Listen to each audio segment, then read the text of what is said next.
Hello and welcome to Sports This Morning. I'm Cecilia Omogbe. Many thanks for joining us again. I am Tayo Salam. All right, this is what the show looks like this morning. It's all about the NBA. That's what we're starting with. We're not starting with the NBA. We're not starting with the NBA. We're starting with Ballon d'Or. Okay. Why the NBA this morning? Yeah, because we're excited it's going to tip off in less than a week. And the fact that there is no hole in the bubble. Okay, Ballon d'Or would not be awarded this year, so the rivalry between Ronaldo and Messi obviously will be dropped for 2020. So wait for 2021, and the reason is they said they really cannot award it simply because the pandemic has really ravaged the whole of European League football, and of course they're looking at a situation whereby they may not have the right atmosphere to really award this particular prestigious award. Such a shame, but the organizers have decided that cancelling the 2020 edition is the way to go, because it wouldn't be fair to give out this award with everything going on in the world because of COVID-19. Also on the show, this time we're still talking football. That mind on your screen, Cristiano Ronaldo has become the fastest player to score 50 goals in Serie A this century. That was after he scored twice last night against Lazio. And in 61 games or 64 games, okay, that's a big boy there. Also on the program, yes, the NBA. That's where I was going to at the very beginning, where you have the National Basketball Association. They've actually released that out of the 322 players that were tested for coronavirus, it returned negative, like every zero positive. Yeah, zero positive. So all the players in the Orlando bubble in Florida, all the tests carried out, none of them came back positive. So as it is right now, everything is looking good for the NBA to restart on July the 30th in Disney. Fantastic news this morning for a few people out there that are still doubting the return of the NBA because of COVID-19. And one of them happens to be Austin O'Knappman. Okay. But, yeah, that's but it's good news, Cecilia. Fantastic news coming from the NBA. Just goes to show you that everything that they've put in place to make sure the season starts, it's going according to plan. The players are following protocols, preventive protocols in Orlando as well, because if they weren't, perhaps we would have a positive test by now, but that's not the case. It's just fantastic news for a lot of basketball fans out there that we're on track to restart in the 2019-2020 NBA season. And we can't wait for it to start, because we were just thinking what's going to happen if you have maybe 4 or 5 players like is happening in the NFL. You know, right now you're having a series of players tests returning positive, and the fear was that what's going to happen when, you know, the final one for the NBA is done, and we're going to be having a series of that. But it simply means what the NBA have put together in Florida, Orlando, simply means is amazing, because for them to be able to like put all the players in one place and you're having negative results of all the players that have been tested. So far, initially when the first test was done, they had just 2 positive out of 322, but right now there's 0 positive out of 346 tests that was conducted on Monday. So this is really good for the NBA. It is fantastic. It is fantastic. And you asked earlier, what if there are a couple of positive outcomes? They already have something in place for that. Whoever tests positive will be isolated for a few weeks, for as long as possible, as long as results. Do a couple of tests to be done again. Over and over again. If you now test negative, that's when you'll be readmitted into the NBA campus in Orlando. So, like Cecilia, these guys they have everything mapped out already, and I really truly believe the league will restart on July the 30th, and it's going to be fantastic. That's a statement confirming the test results, the second batch of test results from the NBA. From this, let's move on to a player who tested positive for COVID-19, a superstar player for that matter. Russell Westbrook of the Houston Rockets tested positive for COVID-19 last week, and because of that, could not join up with his teammates in Orlando. But we have good news this morning. Russell Westbrook is expected to join his teammates later today. Absolutely. He traveled on Monday, according to the coach, Mike D'Antoni. He says that after the announcement, he said he was feeling well. Yeah, it was asymptomatic. But he had to, quarantine himself and all that. But then he tested negative twice, so before being cleared to travel to the campus. That's according to the league's guidelines. You have to test positive twice to have the opportunity to rejoin. So it's a good one, and he's required to quarantine his hotel room for 2 days before being allowed to join the Rockets for practice and other team activities. Despite the fact that before he traveled, he has tested negative twice. When you get there as well, you stay quarantine as well. Yeah, for 2 days before he can protocols join in his place, Cecilia. Protocols Protocols in place. So this is really a good one. Yeah, if everyone follows these protocols, I won't have a problem at all. There won't be a hole in the bubble. You're dealing with professionals, so obviously they will do that. Exactly. So while you were worried about a hole in the bubble and all of those... I know I was worried about that. Anyway, so that's the Houston Rockets fans can look forward to the arrival of Russell Westbrook in camp later today. Of course, Houston will be tipping off their 2020, the restart of the NBA season against the Dallas Mavericks. That's going to be on July the 31st, and it's looking very good for the team. Now, the core of the team is in Orlando right now, James Harden and the likes, and they're looking very good and ready to play basketball. We have Kintunde Johnson in the studio. Last week it was on Skype, the previous week Skype, but right now he's live here. Good morning, it's good to have you join us. Good morning, Cecilia. Good morning, Tyra. It's always a pleasure to be here, and can't wait to sink my teeth into what's on the menu. Okay, what's on the menu? So let's cut to the chase then and talk about historic feat made over the weekend by a Nigerian football manager, Undubisi Egbo, Emmanuel Egbo, if you want to call him that as well, to becoming the first Nigerian to lead a European club side to the Champions League. Okay, so the title, then by extension, the Champions League. That's what I'm excited about. You want to see him next season. It's a phenomenal success, one that we should all be proud of. Especially happening at this moment in time where there's the whole movement about Black Lives Matter. Right. We've spoken about the limited opportunities that black coaches seemingly have in European football. And you might argue this is not one of the top clubs, but it starts from somewhere. Yes. Or top leagues. It starts from somewhere. He's gone to the Albanian league. I think the remarkable part of the story that must be emphasized for the viewers is that when he took over, when the previous coach was fired, they were in mid-table. The coach was fired because there were fears that they would go on relegation. This guy was the goalkeeper manager. He was the goalkeeper trainer. And then they gave him the opportunity to train the team or manage the team till the end of the season and see how dramatically he changed the fortune of the team. Another thing we must emphasize is that he hasn't only won the league and become, as you said, the first Nigerian to lead a European club side to a league title. He's also on the brink of doing the double. Tirana are in the FA Cup, in the cup final. So this can't be a fluke. This is definitely a guy who knows his job, who's excelling at it. And excelling at it has brought him to at least national prominence now. Even if the rest of the world is not paying attention, we are discussing him. We're talking about his achievement, and that's just absolutely heart-lifting. That we're not just good at playing football, we can also manage it. And it would open the doors to other opportunities for other Nigerian managers who have such aspirations.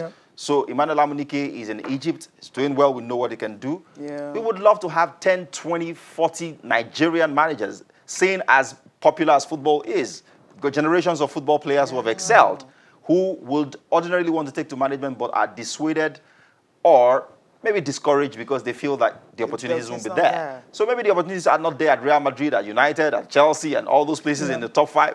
Why don't you go to Malta, go to Albania, go to Lithuania, go to Estonia, go to all those places and go record success. And you can build, on that going forward, rather than sit down and complain or try and start lobbying the NFF for under 17 jobs, under 20 jobs or whatever. Now you just be there for 6 months. Exactly. And no results, you go. Exactly. So I think that this is a remarkable achievement, Awesome. and congratulations to him. Yep. Nigerians should celebrate him. And the historic thing is that this particular club, Tirana, will be celebrating their 100th anniversary this month. And the final of the domestic cup you talked about will be August 2nd. So just imagine, you're celebrating your 100th anniversary and winning a double.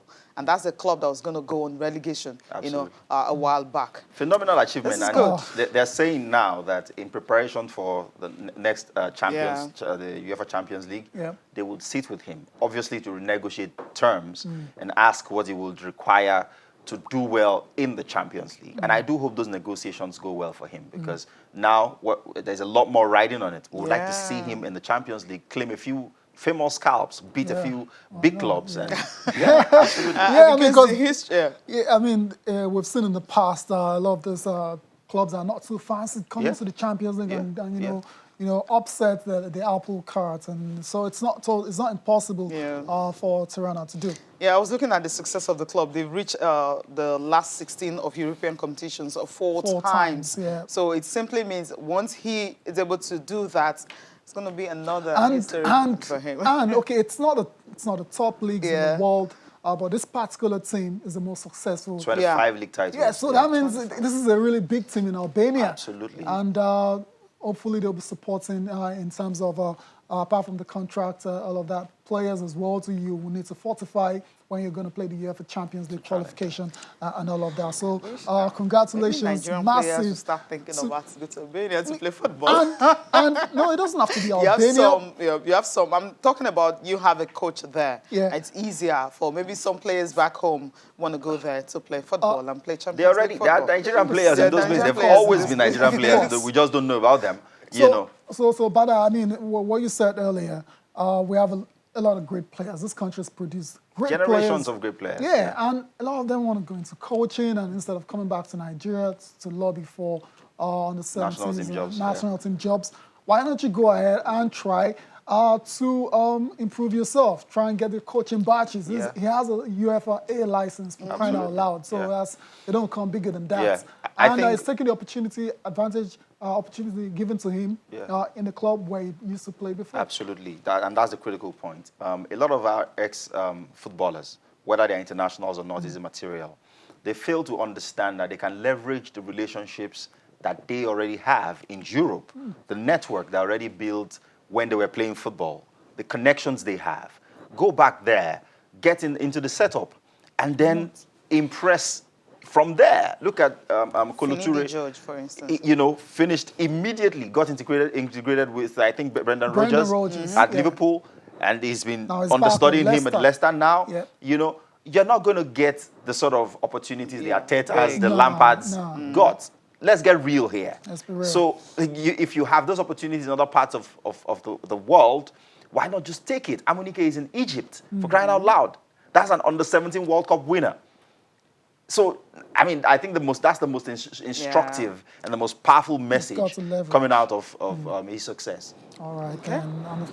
Other players take a cue. Finidi George is also doing something with Betis right now. So as well in England. Absolutely. Yeah, Wolves, they're about. Okay. All right, then let's move on with the show now, and let's talk about the big one. Very, very controversial. No, it's not controversial. Yeah, we'll come to that later. Let's talk about Cristiano Ronaldo and the records. I was going to talk about the Ballon or the cancellation. It's a bit controversial out there. Some people don't understand why they have cancelled it. But we'll get to that later on. Let's talk about Cristiano Ronaldo and the records keep tumbling for the Portuguese international, who's 35, was playing like he's 25, just approaching his prime. Last night, scored twice for Juve in a 2-1 win over former title rivals Lazio. And Bada, what more can we say about this guy? Because I have definitely run out of superlatives and adjectives to describe everything he's achieved. But yesterday night, he became the fastest player to score 50 goals in Serie A this century, after scoring twice against Lazio. Like I said, it's taken him 61 games to do it. And off the top of my head, Bada, Serie A has seen some great strikers, Batigol, Ronaldo, De Lima, Inzaghi, just off the top of my head. And this guy at 35 is Shevchenko, let me not forget. At 35, he's broken their records. Well, I mean, 35. Cristiano Ronaldo, I think, said it during the week that there's no doubt in the fact that he knows himself. He's already one of the greatest players in the world. Yeah, and of course. what struck me about that is he says he knows he's already, meaning he's got plans for the future. This guy is not going away anytime soon. Wow. He's a goal-scoring machine. He's adapted his game now to be in and around the penalty box more rather than out wide on the wings and trying to beat players. True. And of those 30 goals he scored this season, he scored 13 penalties. When a penalty gets given, you can be sure he's scoring it. I mean, there's no two ways about it. But the hunger, the motivation to keep going, after winning several Ballon d'Ors, after winning several UEFA Champions League, after winning the European Championship with his native Portugal, after winning UEFA League, Nations League. I mean, the records, just like you said, keep tumbling. But that hunger, the motivation, that's what 90% of footballers cannot produce. Because it gets to a point, you ask yourself, what's more do I want to achieve? Right. But like you said, he looks like a 23, 25-year-old that hasn't really achieved much. The way he's screaming at his teammates, he's so critical. Yeah. I saw when he headed the chance that Dybala created for him for his hat trick against the post, he was so upset. You would have thought he hadn't scored a goal all season. And that's a guy who's now tied on 30 goals with Ciro Immobile of Lazio on top of the top scorers chart. Which, by the way, I'm sure he was gutted to have not won in his first season because it was Quagliarella who won at that time.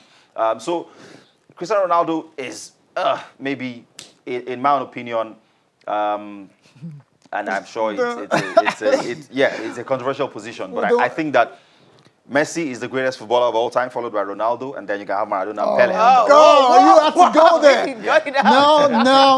No, Ronaldo fans. On Monday, Austin was talking about the fact that Messi has achieved so much that sometimes you just look at some of his achievements and you're wondering, okay, what else? You understand? Yeah, take them for granted. Yeah, but Ronaldo fans have a very, very fair argument. Okay, can we take a look at his own record? I mean, let's take a look at Ronaldo's record. I mean, what he has achieved. Ronaldo's latest record. Because there are so many records. Yes, so many. Right. Now, first Juve player since 1952 to score 30 Serie A goals. Wow. And you had Gonzalo Higuain. Okay, he didn't get up to that. Okay, first to 50 goals in England, Italy, and Spain across the top three leagues in the world. And fastest player, Serie A player to also get 50 goals in 61 games. Shevchenko used to have that record, but Ronaldo has beaten him by 7 clear games. Remarkable stuff. More records of Ronaldo. I mean, Premier League, 84 goals in 196 games. La Liga, 311 in 292 games. That's ridiculous. And of course, Serie A, 51 in 61 games, and he is 35. So take it, 35. When he signed for Juve, a lot of people felt there's a lot of money going down the drain. It's too old. Those guys telling us age is really nothing but the number for him. That's a figure. And he's in great physical condition as well. He's always going to be. He's a machine. He's a machine. Yeah, that's the best way to describe it. He's a machine. He's always going to keep going. But my worry really is you take Messi and Ronaldo away, and the quality coming behind them is not so great and is not consistent. We've spoken about Neymar over the years, but Neymar has been in and out. Yeah, he's so distracted. Exactly. Mbappe this season. He's young. It's young. See, the point I'm making is, these two guys are still dominating. You're talking about Ronaldo records. This season, Messi has gone down in history as the first human being in major leagues to record 20-plus goals and assists in a single season. Yeah. He's got 25 league goals and 22 assists. I mean, it's unbelievable. Ridiculous. And these guys are 33 and 35 respectively, and they are the guys who are still, dominating. So my point is, you're asking, at what point does the next generation actually take over from these guys? Is it when they're on wheelchairs and using walking sticks? Until the kind of records that they've actually set, I don't envy the next guy that is trying to catch up. It's unbelievable. I mean, that's like catch up if you can. The social distances is just so great. Yeah, we haven't seen anything like this in a long, long, long Maybe time. the past century, some people may have seen it. We haven't seen it. Yeah, we Okay, haven't. let's move away from it. Let's leave Still on it. Ronaldo. I mean, you're having this record. We just talked about records that these two guys are creating, Mm. but then there will be no Ballon d'Or to actually honor these records that they've created this To season. be honest, I think that the person who should feel the hardest done by is probably Robert Lewandowski, because I thought he would deserve it if it happened this year, especially if maybe Bayern went on to win the Champions League, which they have a very fair chance to win. And again, maybe Ronaldo and Messi can look at it and say, we've won severally. I mean, that's a player who, if he doesn't win it this year, might never win it again, you know. But I also see the argument in that this is a fractured season, in that some leagues didn't even get completed, like the French league. And it's hard, you know, for an award platform that prides itself on rewarding flawless excellence. You know, you don't want to disadvantage a few persons. And Kylian Mbappe could say, oh, had the French league concluded. But realistically, you know, Mbappe never stood a chance. No, you can't say realistically. You know, you don't want a situation where certain, you know, stakeholders say, we're never given a fair chance. Oh, that particular season, oh, there was coronavirus. By the time 3 months was taken out, we came back, we were playing every 2 games, so my form dipped as a result of that, or someone got injured and they have an opportunity to play in that period, you know. So I get the argument, but it's painful that certain players who have excelled in this particular season would not be getting recognized or rewarded just because of this unfortunate situation of the pandemic, which we cannot blame anyone for. No one, we can't blame anyone for the pandemic. And so that means Messi will continue to reign as the best player in the world, Ballon d'Or winner until the next award next year. And Bada, even just talking from the other side now, there are a few people out there that I believe they could still have gone ahead with this awards. The top leagues in the world have resumed. England, Spain, Italy usually produces the Ballon d'Or winner. But then the organizers' argument is, even these leagues that have resumed, the circumstances are not right. They're not fair. They're using 5 subs. They're playing behind closed doors. All these fans, you know, no fans. All of those things are. There are factors that actually count. Right? They count, so, and it's a sound argument as far as I'm concerned. I agree as well. And it's one that everyone should be able to understand, because I mean, we've never experienced, well, at least in our lifetimes, a pandemic of this proportion that has pretty much forced us into adapting, you know, to a new normal in a bit of way. You know, if you ask certain players, they'll tell you how difficult it is to find motivation when you're playing behind closed doors and, you know, there are no fans. You know why I'm laughing? It comes back to Ronaldo and Messi again. Ronaldo fans out there saying it's all a conspiracy. They know their guy Ronaldo was going to win this year. It's not going to be Messi. So why? Come on, guys. I doubt that. That's not the case, of course. Okay, I mean, let's move on, Cecilia. I just want to. Somebody's actually trying to disagree with you. You said, Jonathan. He says Ronaldo is the best player presently in the Serie A. Fair enough. Which is then individually Ronaldo can win a match for any team. He's not even Juventus' best player. That's so he's the GOAT. He just scores goals. I watch every Juventus game. He's not Juventus' best player, and I have the highest respect for Ronaldo. But, I mean, let's be objective. Ronaldo isn't Juventus' best player. That's Dybala. Are you serious yes. about that? Really? Without a shadow of a doubt. That's Dybala. Wow. Yeah. Let's all right. Okay. Take the reason for the cancellation, just confirmation of it. Yep. UEFA. Ballon d'Or, the organizers are trying French football. Explain to us why they have taken this decision. Yeah, and it says for the first time since 1956, the Ballon d'Or will take a break. There will be no edition in 2020 because it turns out, after thoughtful consideration, that all the conditions are not met. We believe that such a singular year cannot and should not be treated as an ordinary one. So now that's the reason. So it's not an ordinary one. We all understand that. And that's why right here we agree that the cancellation was definitely the right thing. They went further to say that from a sports perspective, 2 months, January and February, out of the 11 generally required to form an opinion and decide who should lift the trophies, represents far too little to gauge and judge without forgetting that the other games were played or would not be played. And in ordinary conditions behind closed doors, which Tayo actually says with 5 replacements, Champions League final, 8 in a single game. So that's the reason the France football, Pascal Perret, had to come up with this one and said, look, we can't really go ahead with it. Okay, let's leave the Ballon d'Or. Cecilia, before we leave, he makes a very valid point with the Champions League, for instance. Look at the format that he has to adopt now. It's changed. From the final 8, they're going to play 1 game, and then the winner emerges. 5 substitutions. Trust me, years down the line, whoever wins, people are going to come out and say they didn't win the real Champions League. They won the abridged version. You know, you don't want that. So you don't want it done. I agree as well. No problems whatsoever with the cancellation. Okay. Let's go on a break now. When we come back, we'll talk about the English player that has signed for Borussia Dortmund. All right. Welcome back. Okay, time to talk about this one. Bellingham from Birmingham City. Yeah.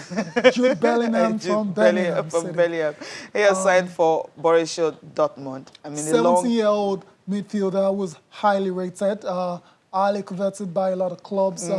Manchester United, one of them eventually signed for Borussia Dortmund, but I'm not sure you've seen too much of this guy play. I have actually. You have? Okay. Yeah, I have actually. I watched Championship Championship, games. okay. And I think it's without a doubt, it's a promising talent. At 17, he's already played 34 league games. That's phenomenal. 34, that's a lot of games at 17. And he's strong, he's super creative. He links up play really well. He can pass it long, he can pass it short. You can see the stature, you know. Yeah. He's the kind of guy who can grow into like your Patrick Vieira type of, frame. Though more creative, it must be said. As you said, Bayern Munich wanted him. United wanted him. As a matter of fact, Chelsea, United had been courting him. He has met with Sir Alex Ferguson. Sir Alex met with his family. They took him on a tour of the facility. He didn't like it. He maybe liked it, but Didn't like it at the end of the day, I think he made the best decision for his career. Look at United's midfield. He signs, he doesn't go straight away into the first team. Yeah. He can't. True. But he goes to Dortmund, he plays in the first team because the stakes are lower. They have a more receptive system to young players, especially a high-profile one. And he can see how Jadon Sancho has gone since leaving City. Right. So there is a template to follow. Okay. So that must be an encouragement. Again, locally in England now, when talents go abroad, they seem to command a bit more respect than the guys who sit in the top teams and don't get games. Play. Yeah. So I think those were the key factors that sort of tilted the decision in the favor of Borussia Dortmund because, like I said, United courted him deliberately. Okay. They did everything to get him. Well, he said no. All right, let's listen. He's got a reason why he had to choose Dortmund. The facilities, of course, was the very first one that attracted him to the club. Giving back, winning games. I mean, he's ready to hit the ground running once the season starts in Germany and again now. But I just mentioned about Dortmund, the reason why young players want to really play for them. And Uli Hesses, that's how he won the Telegraph Football Book of the Year 2019. He actually explained the reason why most young players are coming to Borussia Dortmund because they will get a chance to play. Let's listen to him. And it's obviously the best approach for them. Yeah. Just choose it. Sign these players young, sell them. Big ridiculous amount of money. Later. Let's leave that and let's go to England and talk about matches played last night and games that we played today. Wolves, for me, one of the most impressive sides in the league this season. They've, another step towards playing in Europe. Defeated Crystal Palace by 2-0. Everton with a 1-0 away win over Sheffield at Bramall Lane. Ended goalless between Newcastle and Brighton. So Brighton, safe to say, they needed a point there, so they will be staying in the Premier League for next season. Yeah, they've ensured they'll be playing in the Premier League for the 5th consecutive season. With that draw, they needed a point, they got it. But Everton totally destroyed Sheffield United's European dreams. And I thought that maybe if you took out Liverpool, Sheffield would probably be team of the season with their manager, Chris has done fantastic. Awesome job. But then they seem to, since the break, have not hit the same height just as before. And of course, you have today Watford against City. Watford just haven't sacked their coach. They play City and then they play Arsenal on the last day. Look at that. And they need a point. I don't think they'll get that point. They need a point to survive relegation, and they fired their coach, so they should go on relegation. I don't think they'll get that point. And then Villa against Arsenal. Arsenal needs to win to stay in the fight for Europa League football. So there's a lot of riding on these games. And if Arsenal wins, what that means is that the final set of fixtures, or final round 38, which is over the weekend, will have virtually all the games at the top of the league and all the games at the bottom of the league still carrying huge significance. Right. And that can only make for a very, very exciting final day. I can't wait. Exciting finale to the Premier League. All right. Let's go to the papers now quickly. I'll start with Complete Sports. Complete Sports, here you have the match-fixing case at CAS for Samson Siase is still leading the headline here. And it says, Siase says Nigerians will disappoint me, confident he will get financial assistance for his case. This is still dragging. And Lee Chiefs confirm other offers for Sime. Can they just unveil him yet so that we'll have peace? Turning out to be the... What's there? I mean, they signed 74 million quid. So, medicals today, Thursday unveiling, and let's know that... Are you privy to all of this? I mean, that's what has been flying around. That's what it is. Osimhen, at his age, has made a remarkable achievement, which is becoming Africa's costliest player.